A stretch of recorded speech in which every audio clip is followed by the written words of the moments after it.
we're going to learn that the influence of Christ is to teach us to live in moderation, live simply, yeah, to not be taken up by people who are greedy and full of fame and full of money and those paths that they'd taken and that have attained certain gifts that they call gifts, and they're not.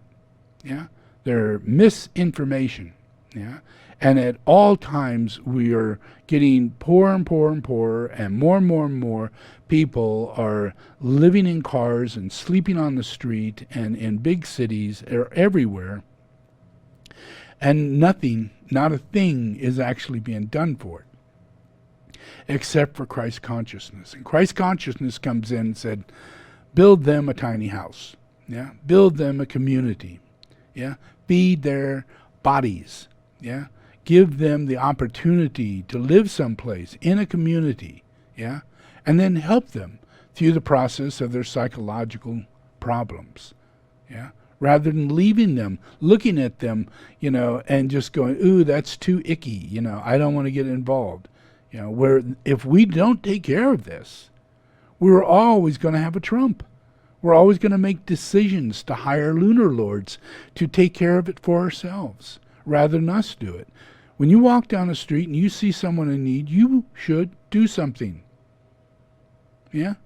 Imagine, this is all play. This is all a dream. Yeah? And God puts all of his saints on the street in tents and poor. Yeah? And they are suffering. Yeah? Because they're willing to suffer. And most of humanity fights because they don't want to suffer. And they're willing to sacrifice another person's life. They're willing to buy another person's soul and identity and do all the things they have to do to better themselves in this world rather than help another person. Yeah?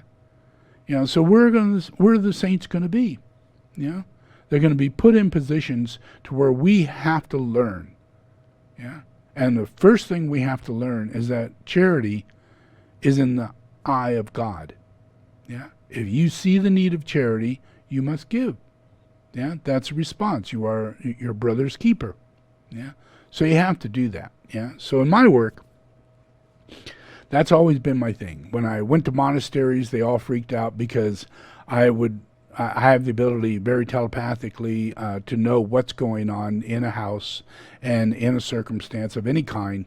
And despite what I'm being told, I can immediately say, this is what's really going on. You do not have a house. You have, how many children? 9 children, and you don't have a refrigerator, and you don't have running water, and you don't have electricity, and you have more needs than you can even imagine. And you can't talk about them because you feel so humiliated of having such a life. Yeah. So I have to see through that. And I point every single point out. I say every single thing so that they know they don't have to say these things, so that I don't want to hurt their feelings. Yeah. You got to get compassionate like this. You got to do things so you don't hurt people's feelings when you're helping them. You got to do it that way, because you're going to not even do anything. Yeah. So it's important. So when I first started by going in and feeding people and just finding out how I can help in that way. Yeah. So all throughout my life, I've always given money and given whatever anybody needs. Yeah. But when it comes down to on the spiritual side of things, I don't like spending my time teaching and doing things that are what's expected. I do things on the side. I do things that foster charity. Yeah, that fosters the ability for us to touch the people who are the poorest, people who no one takes care of. Yeah, absolutely nobody.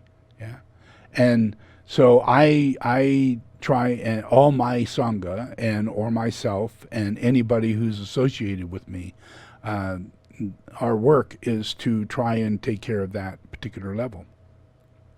And in doing that, we change the causal field. Yeah, you don't know what really brings about change, but I have certain chakras and qualities that if people follow my simple action, like the action of charity, and people follow through on that and continue doing that, then we immediately begin grounding out certain virtues inside of ourselves that are not existent. Yeah, they're just they're so far from existent in humanity, but they're very simple things, really, really simple things. So what I do is I perform charity by the action of a dharma center, yeah, or a monastery. And in doing that, like in Glastonbury, I ask my sangha, make sandwiches, yeah, and then take them out and give them to poor people, give them to people who have no money, no food, and you'll see them. They're sitting on the street. They have nothing, yeah, and the moment you do that, they come out of the woodwork, even in the middle of isolation, yeah, and they'll find their way to you and be fed, but they're being blessed by prasadam. You're actually touching the lowest of the lows, which means you're touching the highest of the highs. You're curing the curse, because the curse is that everybody walks by, yeah, and that is a collective consciousness. A collective consciousness, that's the curse, So to eliminate that, one of us, such as Christ, needs to be the one who stands up and performs all the right behaviors of a human being. Yeah. Everywhere I'm at, I called the local church. I called the local center that does food for the needy, that does boxes and provides food and provides chickens or turkeys for Christmas time, and Meals on Wheels, and church that collects from all the churches around and feeds people. And I contact those people and find out what you're seeing, how you doing. And they're all go not very well. We were, but we aren't. And we would do a lot more, but right now we're just barely making it. Yeah. So I make sure every single one of those places get exactly what they need to operate at the highest level. And when it comes Christmas time, how many chickens or turkeys or hams do you need? Yeah. I'm not saying, I'll give you a little money to buy a little potatoes and gravy and canned ham, Whatever they need. Yeah. I just ask, and then I work out the process of the money. Because it's not about money. It's about need. Yeah. And then we go to another place and says, what's your gifts like for kids? Well, we're not a whole lot, Well, what do you need? And we pump it up, making sure all the kids get gifts at Christmas time. Yeah. And we do this in Glastonbury, and we do this in Omaha, and we do this, in Nepal. Yeah. So I'll show you just this one here. This is Nepal. Good on Nepal.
Yeah, so we take care of a whole lot. There's monasteries, the biggest university, Drepung University, several of the Compsons, which are the top Compsons that have the highest incarnated masters, all students of mine, and all the Compsons are mine.